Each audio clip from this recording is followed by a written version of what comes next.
Dave Anderson here with the Fisherman magazine. It's July 24th. These are your headlines. I think the biggest headline of the week is we're seeing a lot of fun-sized tuna south of Block Island. Also seeing some really nice striped bass coming out of eastern Long Island Sound and along the area from the Canal all the way up to Boston. Stay tuned for all that and more on this week's New England Fishing Forecast.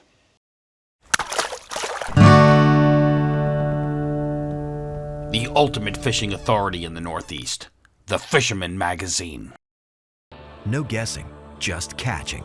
New Explore Series fish finders keep you locked on fish with unbeatable clarity, best-in-class imaging options, and a stunning ultra-bright HD screen. There's more to explore, only with Humminbird. Before we begin, we've got a few news items for you guys. The first one, we're going to check in with Jenni Ackerman. Here's her latest installment of Open Boat.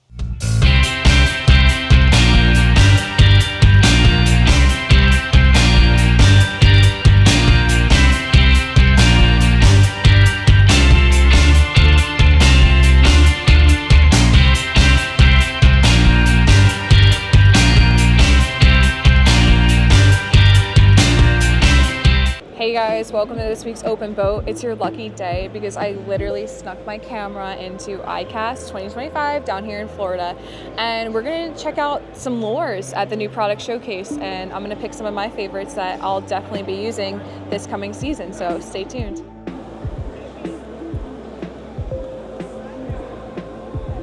So the first lure that caught my eye is by Yo-Zuri. It's their Pro Series glide bait, and I know a lot of you guys are finding these really popular for striper fishing up on the Northeast. And I like this, of course, it's a nice little paint job and everything too, really holographic, really eye-catching, and it has that rubber tail too, so it won't get mangled. And it retails for $24.99, which is really nice too. Also, we did the nails for ICAST, so we have fish nails. Let's see what else we have in store. So one of the things that we see here at ICAST is we see stuff that we've never seen before. And I don't do a lot of trolling, but as soon as I saw this thing, I was like, what the heck is that thing? And then I started to look a little more closely, and my plug building mind started to work. And look at this thing. You can take a dead bunker, right? You pick this thing up, stick the whole fish in there, and then just impale that through the thing's skull. You put a hook on here, and now you're gonna troll this behind your boat. You probably could do it even behind a kayak with one of the smaller ones. And I mean, you're going to take a dead fish, you're going to bring it to life. I think it's a really innovative idea, and I voted for it at the showcase.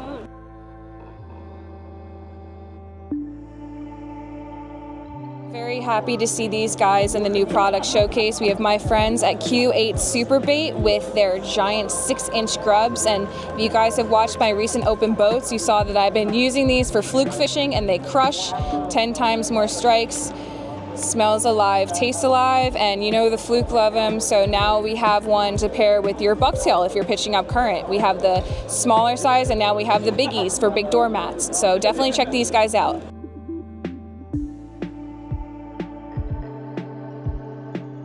So now we're moving into a section that I am new to, but I am highly fascinated in, fly fishing. As you guys know from previous open boats, I'm getting into fly fishing, and I have to say I love it. So we're gonna highlight some of the stuff that they have here at ICAST for fly fishing.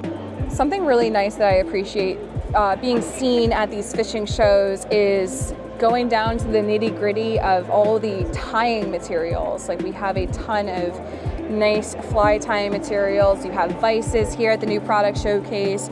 Really nice to see the nitty-gritty of how it's made and new products being showcased on how to innovate making certain flies. So I love to see that. So this is really interesting by Fly Time Fishing. This is a patented quick disconnect system coupled with a slim, easy to use pre-tied leader storage system. Enables you to enjoy more fishing time and less time rigging. And if you fly fish, you know that sometimes rigging, especially with those thinner leaders, can take longer periods of time. And you even have some samples in there for you. So now we're inside of the ICAST main section, and I'm gonna hit up some booths and show you guys some products that I like from brands you all know and love. And let's get into it. Move the loose, releasing, coming, move it slow, you can do it fast, you can leave it on the drop, it's very fast. What's up guys, Seth Fighter, live at ICAST from the Rampola booth. Got the clap tail. It's a plopper style bait from Rapala. It's got a metal blade that hits a smaller metal blade that gives it a distinct clicking noise. Calls those fish up in dirty water from deeper water. Really cool, different bait, plopper style bait. Also has a swivel hook hanger, so when you do get a bite and hook those fish, they're more likely to stay on, get them in the boat. Comes in a handful of really good colors, and yeah, just a new, different plopper style bait from Rapala. So this is really cool, guys. Instead of fishing coloring books to get your kids into fishing, how about you have them create a lure, paint their own, and catch fish on their lure. And it won the new product showcase. And look at all these awesome samples from talented little anglers catching fish on lures that they made. So we had to make a pit stop here at Q8. My friends over here, they have new stuff like this pig paddle tail, honestly, for stripers, the new HP shrimps for flukes too. But look at all the products that they carry. Those big curlies you can see for halibut in Alaska. And then we have hyper alive eggs for if you want to use salmon eggs. Instead of killing off those females to get their eggs, you use the imitations that catch just as many fish too.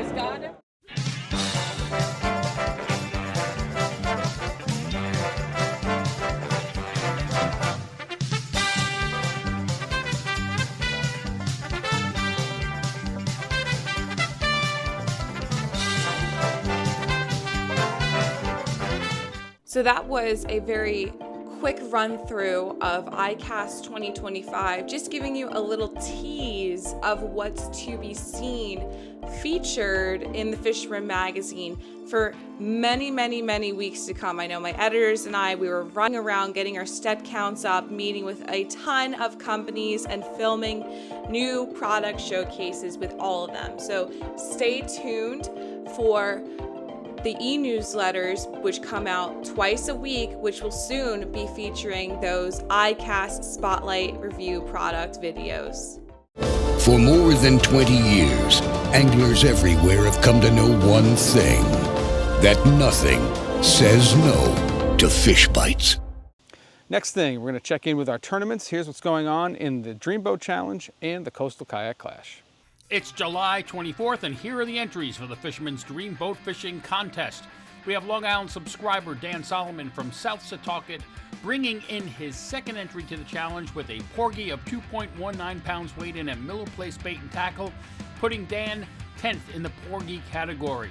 Next is Mike Zullo, Long Island subscriber from Massapequa, with the first sea bass on the board at 4.43 pounds weight in at South Shore Marine Supply.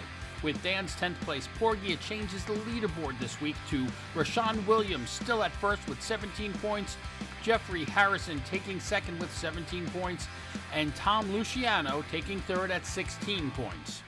Are you the best angler in the Northeast? Well, now is your chance to prove it. The Fisherman's Dreamboat Contest is back. Win this Steigercraft center console powered by Yamaha along with these other great prizes. Fish hard and weigh in as many of these species to be top on the leaderboard. What's the catch? You must be a subscriber to the Fisherman magazine. All it takes is one fish on the board to win a great prize, so however you fish, you have a shot. For all the details and official rules, visit thefisherman.com.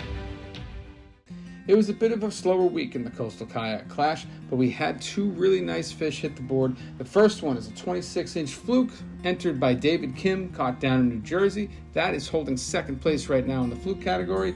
And then Rothan Nong caught a 48.75-inch striped bass, which now holds second place in the striped bass category. And that shook things up a little bit at the top of the leaderboard. We now have Dustin Stevens still holding first place with 9 points. Tom Hood is in second place with 6 points. And Rothan Nong knocked off Todd Treonze with his 48.75-inch striper, now holding third place with 5 total points. Hey kayakers, the Fisherman's Coastal Kayak Clash contest is back. Win this fully outfitted Hobie Mirage Lynx kayak from Yak Attack along with other great prizes. Catch and release as many of these species to be top on the leaderboard. To enter, you must be a subscriber to the Fisherman magazine, fish from a kayak, and document your catch.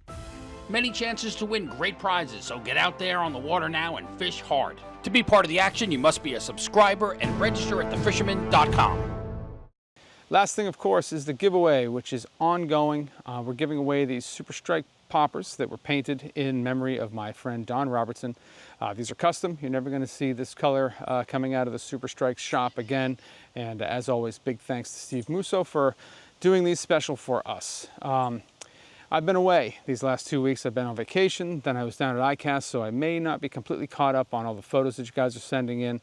But we have 2 really strong contenders right now, and there may be a few other ones in my email that I haven't seen yet. If you guys don't know how this whole thing goes, it's basically just a photo contest. I want guys to go out and take photos of fish. It doesn't matter, freshwater, saltwater, inshore, offshore, kayak, doesn't matter to me. Get those into me, and what you're going to try to do is capture a, sort of a quintessential New England scene. So something like what's here behind me. Get yourself a nice fish, take a nice, well-composed photo, send it in to me at danderson@thefisherman.com, or text them to the number on the screen. Let me know you want to be in the contest, and again, if you're doing it via email, if you're sending them in via email, just put contest or giveaway in the subject line. It makes it a lot easier for me to sort them out after the fact. This one's going to wrap up on August 27th, so you still got a little over a month to secure that winning fish. Take a nice photo, send it in, and we'll see who wins. Moving over into the reports now, looking up in Maine, we're seeing, for the 3rd week in a row, we're seeing sort of that summer striper fishery just sort of hitting its stride right now. A lot of nice fish coming out of southern Maine. A lot of those river mouths are putting out fish, and I even heard of some fish way upriver. I saw a nice 30-inch fish that was taken all the way up to Augusta. So a lot of striper movement going on in the North Country, as we like to call it here on the report. I've been hearing a lot of striped bass news, basically from Plum Island down to Boston. Seems like a lot of really nice striped bass are in that area. When I say really nice, I mean overslot fish to some legit trophy-sized fish. A lot of different guys have been reporting great catches. Doesn't matter if it's from the surf, the kayak, or guys out in boats going out as much as 2 miles. Seeing a lot of nice fish coming out of that region right now. A lot of bait around. We're seeing some mackerel. We're seeing some bunker. And just things are firing on all cylinders in that region. Dropping down into the Boston area now, let's check in with Danny Parma from Fish Bucket Sport Fishing. Thanks, Dave. Dan checking in with this week's report. This week I had the honor of having the week off.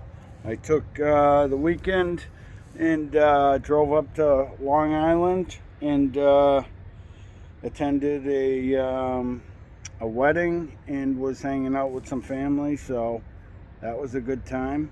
I did sneak off for a couple 5 or 6 hours and got to visit my friends at Not Your Rods. Picked up some new blanks. Little downtime winter project that I'm going to be working on.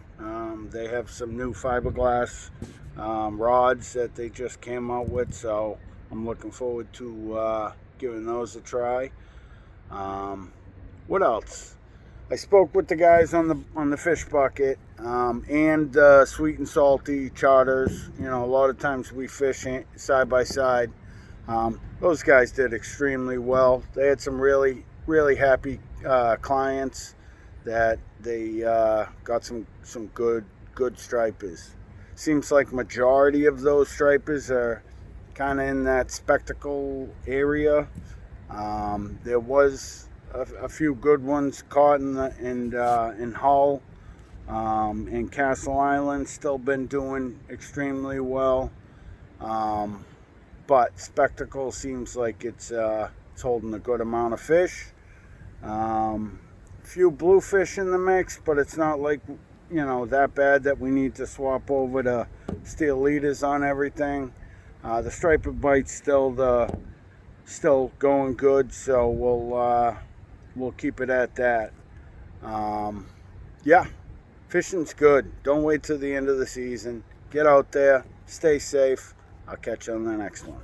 In the famed waters of Panama awaits a fishing experience like no other. Tropic Star Lodge welcomes anglers to get in on world-famous fishing action.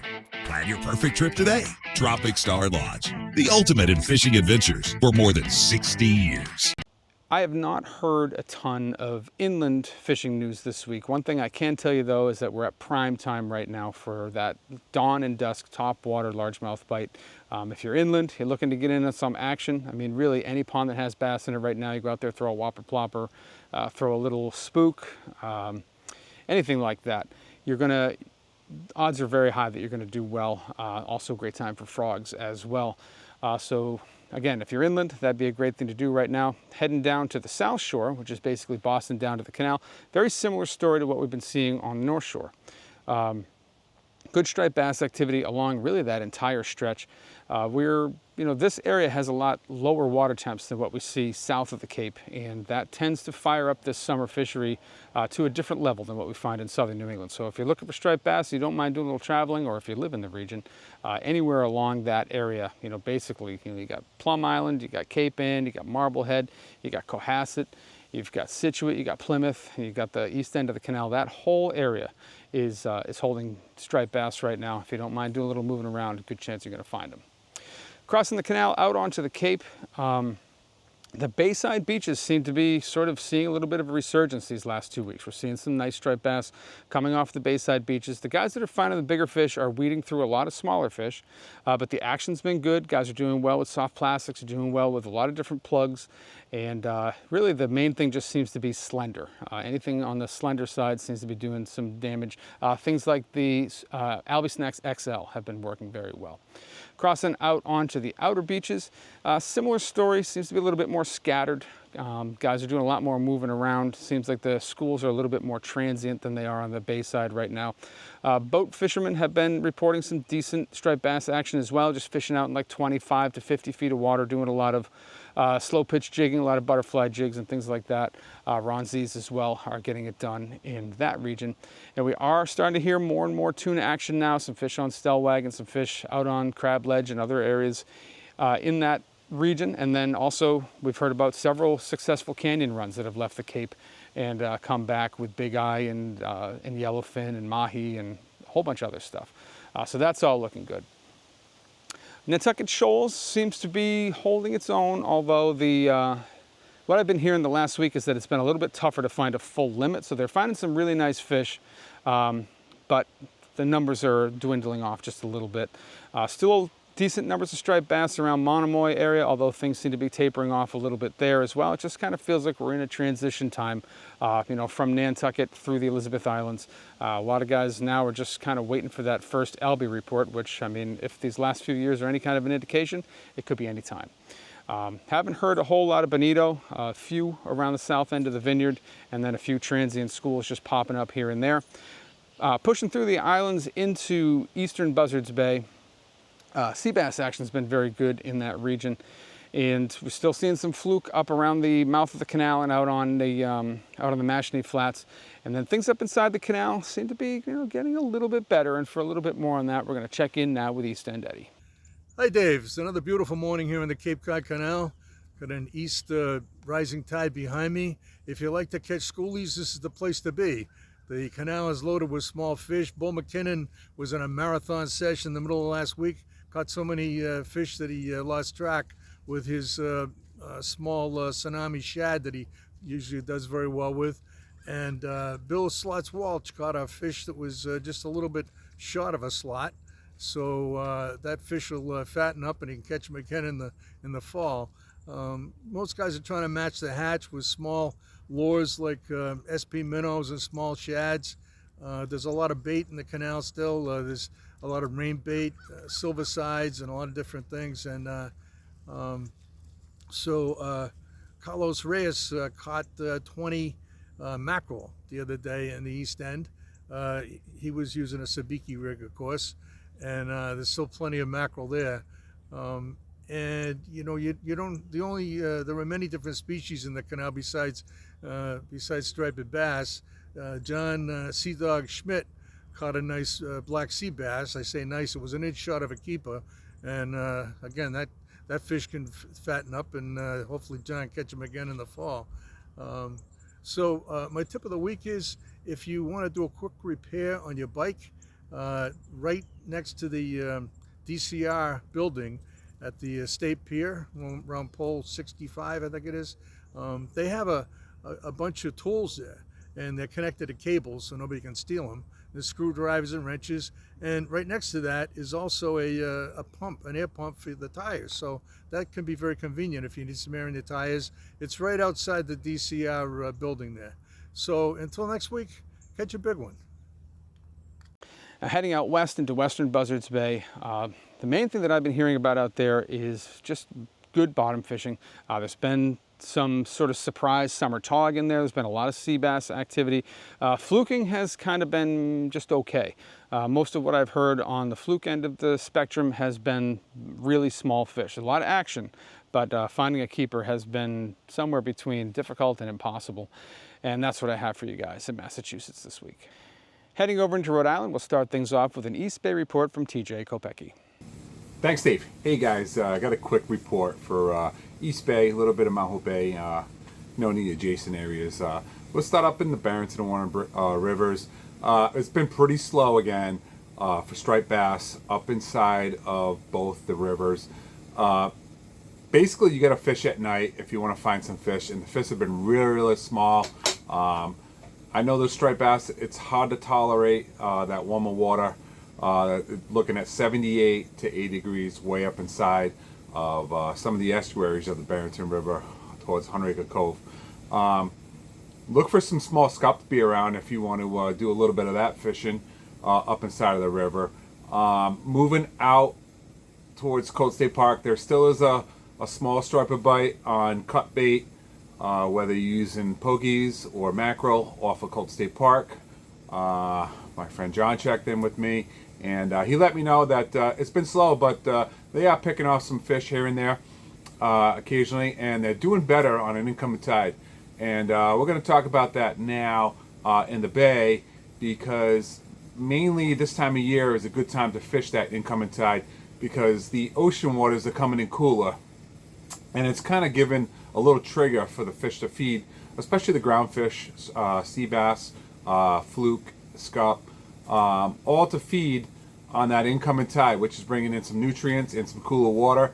So it triggers them to feed. So underneath the Maho Bridge, going towards Church's Cove and across the way into Portsmouth, there's been actually some good fluke bite going on, but they're not big fish. There's still a lot of small fish in the mix. You really got to work to get a keeper, and I really haven't heard of a keeper yet in there. But if you get out there and you continue to fish, I know there's got to be some in there. A lot of those fish, I think, are moved in with some of the smaller bait right now. Another good bet would be to fish right inside of Fogland Point off the Secana River in about 13 feet of water. Always a good spot for me when ground fishing is tough to get on, a good fluke bite. So other than that, up into the Maho Bay, haven't heard much either. It's kind of like status quo slow. There are some pogies still way up inside of the Taunton River, and I'm talking up near Dighton, going up until Assonet Bay.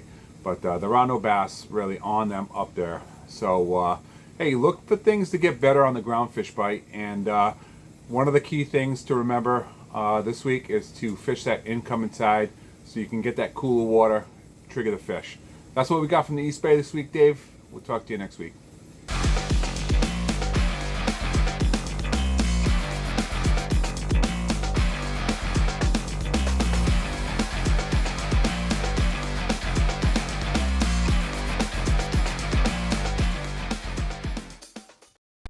So start off with all things striper.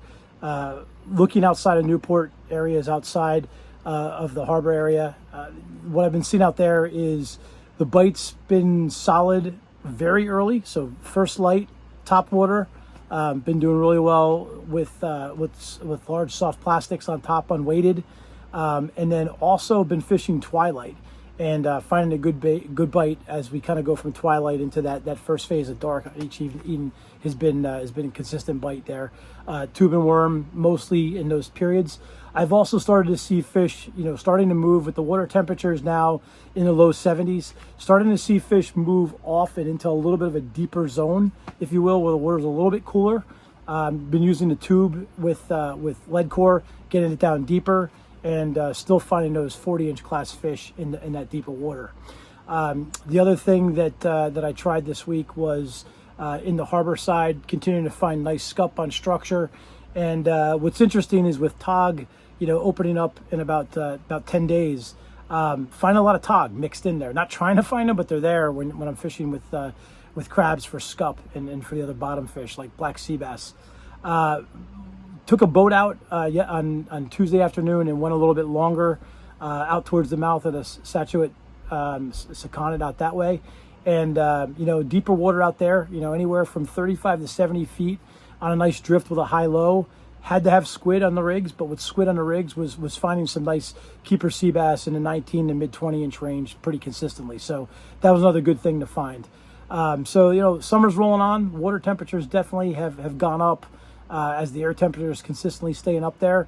And I think we're going to stay in these patterns here now for a little while until we start to see that flip into more of a fall run type of activity as we start seeing some cooler temps again. But for now, we're kind of in that deep summer, high water temp, and using the techniques that typically work in that time frame.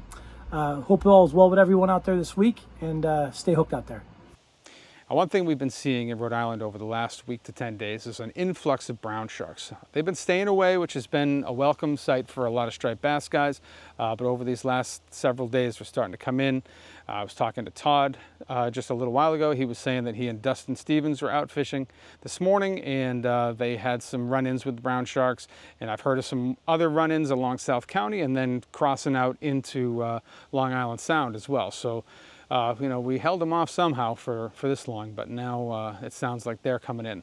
So striped bass guys, or really anyone doing any kind of inshore fishing, there's a possibility you're going to have some run-ins with these brown sharks right now. But even in spite of that, the striped bass fishing has been very good in the Newport area, in the Jamestown area, and out at Block Island. And a lot of good bottom fishing going on as well, whether you're chasing some tog, whether you're chasing some sea bass, which sea bass has been on the smaller side for the most part, but there are some sea bass around, and there's tons of scup around. Now we'll head down toward Point Judith, and we'll check in with Captain John Lee from JL Charters. Hey, it's John Lee, Point Judith, Rhode Island. We've had some bottom trips this week, some striped bass trips, and 2 tuna trips. Fishing's been pretty good. The bottom bite seems like it's improving. Some big fluke have moved in, some big sea bass have moved in. It's not dynamite fishing, but it's better than it was 2 weeks ago, 3 weeks ago, so you can go out and catch some of those at least. The bluefin bite has been inconsistent. We did not get any fish yesterday and covered a lot of water. Today we got the fish by 9 in the morning. So you just got to make trips and figure that out when you're out there. On the striped bass fishing, there's some big bass around Block Island. There are a lot of sharks on the south end of Block Island, so you often get your striped bass bit in half. Anyway, the weather's great. This is a really fun time to get out and go fishing. I'll get up with you next week. Have a good one. Bye-bye. Now we'll check in with Coral Aiello from Sara Star Charters. Hi Dave, Coral here from Sara Star Charters. And Brandon for Behags Baits and Adventures. With the Rhode Island Fishing Report. The bass bite has been really good. The last few weeks they have been a little bit finicky. They're not really in their normal spots. They're kind of uptight to structure. They're really tight into the reef. They're stacked up in there. And the eel has seemed to be in the ticket to get the bass to hit. They have been kind of finicky. You throw a lot of stuff at them and they won't hit. But the eel seems to work pretty good. Also chunking. A lot of people don't really chunk out there in front of Newport, but my dad and I do a lot of chunking, and a lot of our nice fish are coming on the chunk right now. The sea bass bite has been decent, kind of like I said last week. It's still pretty good, but there's a lot of shorts so you have to weed through to get some keepers. But if you work through it, you'll end up with some nice fish. Same thing with the bass bite off of Block Island. It's been pretty good. They've been really tight to shore, feeding on sand eels and mackerel. Ticket's been between 10 feet and 30 feet. They've been really tight. Trolling tubing worm and throwing eels at them in top water early in the morning has been working really good. The fluke bite, it's been pretty good all year. It's been really good. They're starting to scatter a little bit more, kind of settle into their, staging grounds. They've been on big schools of sand eels, and if you can find the big piles of squid, that's where you know, they're conjugating the most. And the offshore tuna bite has been out of this world this year, between fish to 40 inches to all the way up to, we got one that was 105, broke off a few that were even bigger. They've been like from west of Montauk all the way to Martha's Vineyard, working between 110 and 170 feet of water. It's been good in the morning, trolling bars, you know, squid bars, purple and black, green and black, you know, and then as the morning goes on and the sun gets up, you know, getting in that life and dropping jigs on them has been key. And yeah, it's been awesome this year for the tuna, fluke, everything. Yeah. I also wanted to add, I forgot to mention, there has been a lot of activity still up the bay and a lot of bait near Rhode Island, the bridge, still a lot of bird activity, fish on top early in the morning and then later in the afternoon. So there's a lot going on, and it's been pretty good so far. So we'll see how next week is. Heading out along the South County beaches, from what I've been hearing, the fluke fishing has tapered off just a little bit. Guys are still getting some fish, but sounds like those keeper ratios are moving in the wrong direction at the moment.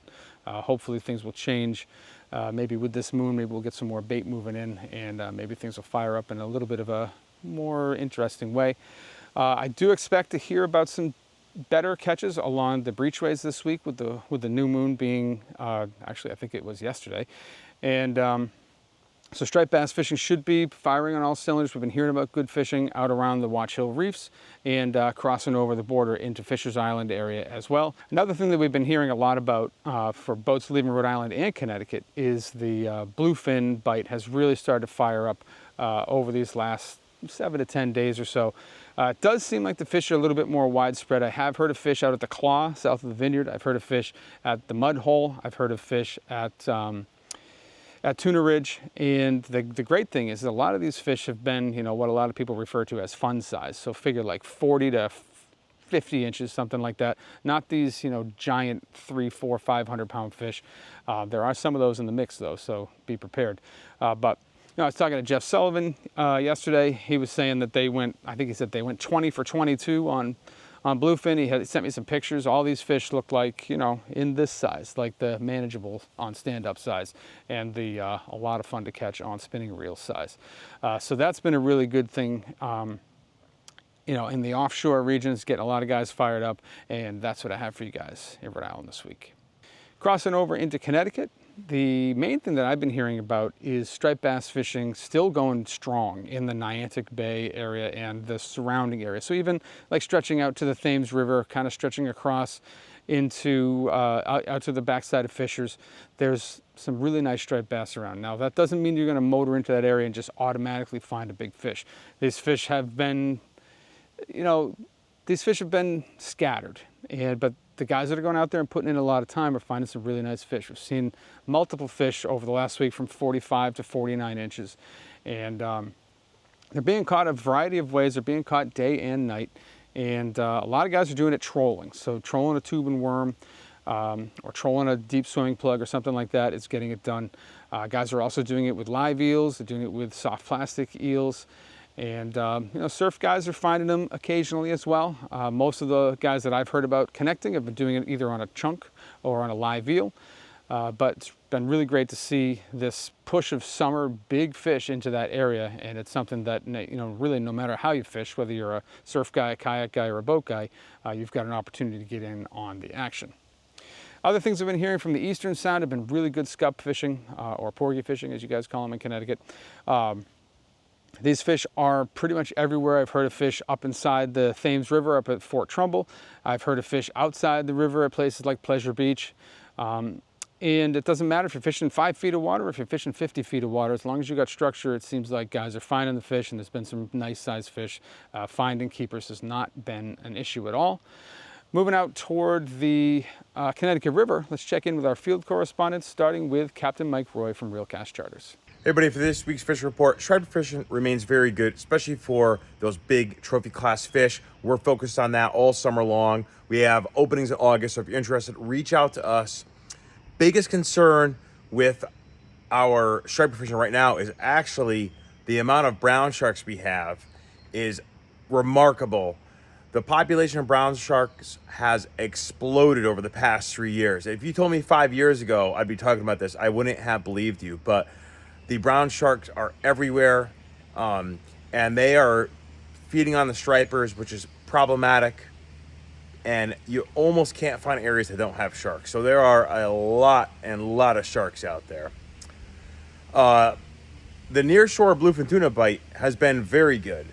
Guys are catching them trolling, jigging, and popping. If you're interested in that, reach out to us. Bottom fishing for sea bass and porgies is decent from right here. I expect that to get even better late summer and early fall, as it usually does. That's all I have for you this week.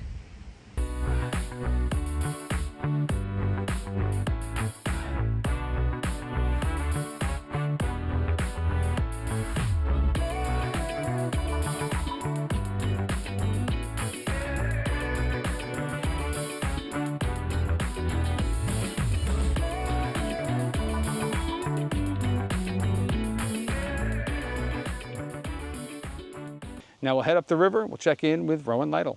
Hey everybody, with some hot weather on the way at the end of the week and then a cooler weekend, I expect fairly decent conditions on the Connecticut River through that weekend. There has been some slow periods after some of these cold fronts if the daytime temperatures aren't getting crazy hot and there's sort of a north wind blowing. Do anticipate, especially if it's bright and sunny, for the midday bites to be really lackluster. Of course, the mornings and evenings have been better anyway. The bass fishing's remained quite good. There's been some decent night bites for those willing to throw big swim baits, top waters and things like that, and generally a good popper bite in the morning and evening.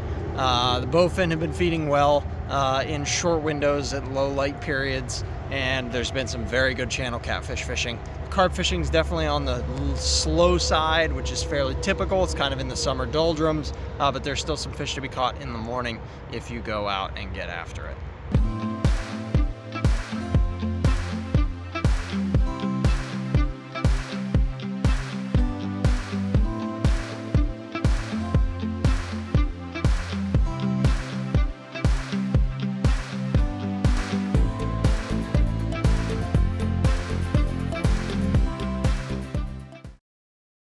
Now we'll drop down to the west side of the mouth of the Connecticut River, check in Westbrook with Matt Stone from Black Hall Outfitters. What's up everyone, Matt here from Black Hall Outfitters in Westbrook with this week's fishing report. A lot of fish out there right now, a lot of action to be had. Stripers seem to be best at the low light hours, which isn't surprising, we're in midsummer. Topwater bites have been coming in. Guys are saying they're seeing them on their way in, kind of stopping.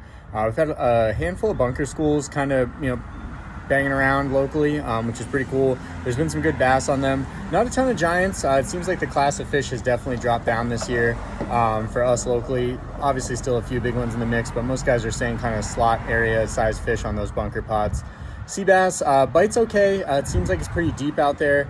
I don't know if they've moved in quite yet to those 40, 50, 60 foot humps, but the reports we're getting seem to tell that they're pretty deep still. Fluke is still very good. Guys are still going out there and doing really well. We're selling through a bunch of good fluke stuff at the shop, and that means guys are out there catching and not just drifting for days. So 40 feet seems to be a good starting point, and then narrowing your drift to wherever you're getting the most action. Porgy also has picked up recently. A lot of guys getting them on clams and squid like usual. And no bluefish in the mix yet, but hopefully those guys start to show up here as we get a little bit further into August. Good luck and enjoy it out there.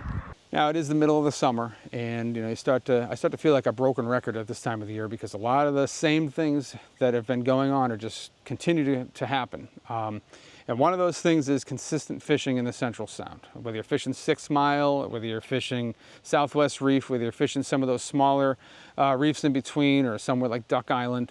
There's a lot of activity there, and you can kind of pick whatever species you want to chase. There's a lot of porgies, there's a lot of stripers, there's a smattering of bluefish, and you get a decent shot at finding some keeper-sized sea bass, but you're going to pick through a lot of shorter fish if that's the way you choose, and you definitely want to target the deeper water. On the striper end of things, it's been pretty much every size has been represented. There's a lot of slot-sized fish, there's a lot of over-slot-sized fish, not a lot of under-slot. And there are some trophy class fish in the mix as well. Fish up to 40 pounds are being taken every week. Hearing this from multiple charter captains, guys like TJ Karbowski on the Rock and Roll Charters, are making it happen. And mixed bag fishing has been the name of the game. A lot of guys are getting in on it, and a lot of guys are having a lot of fun doing it. Heading further west from there, fluking seems to be tapering off a little bit. There are, still some fish being taken by the hardcore guys, but the keeper ratios are, kind of in a tough spot at the moment. For a little bit more on that and some of the other things going on in the Western Sound, let's check in with Max Finch from Fisherman's World. This past week, the stripers are starting to get in their summer, haunts. Early morning seems to be the time, and sunset, with the day bite dramatically slowing down with these warmer water temps. Anglers getting out early morning are finding bass on topwater at daybreak, so I say be out there, 5 a.m. at the boat. There's some topwater action going on around the island. You can find some fish in the early mornings, and then on our reefs. I heard 11B this past week at sunrise and sunset was bonkers, with stripers all over the surface on butterfish, mackerel, and bunkers. So topwater spooks like poppers, the dock, but super strike poppers are really good this time of year, and there's some big bluefish in the mix. Speaking of bluefish, we've gotten the first reports of our first couple snappers being caught. We're hearing more and more of them. They're pretty small right now, around 3 to 4 inches, but that is perfect fluke bait if you want to drift or three-way these live snappers for fluke on our deeper water reefs like 28, the OB buoy, and the deeper parts of Green's Ledge. And also you can find bass splitting on snappers this time of year, and that will move into the summer and then into the fall. Porgies are dominating our local waters, so anglers are catching them from the boat, piers, docks, shore, beaches. It's a fun family event to do. Go fishing for porgies. Calf pastures, they're getting them. Rhode Island, they're getting them right now in the harbor with these water temps, with dogfish and sea robins mixed in. But sandworms, bloodworms, squid, clams, really small gulp on hooks work really well. Sea bass are still concentrated on our deep water wrecks, so spot lock guys with the trolling motors, or if you're really good at wreck anchoring, get on these wrecks, 60 to 100 feet. You'll absolutely get your limit real fast. They'll take a variety of baits and a variety of diamond jigs, butterfly jigs, slow pick jigs, you name it. Also drifting, if you don't have a wreck anchor, drifting against these wrecks, just keep pulling back up, drifting high-low rigs through with some heavier banks also works really well.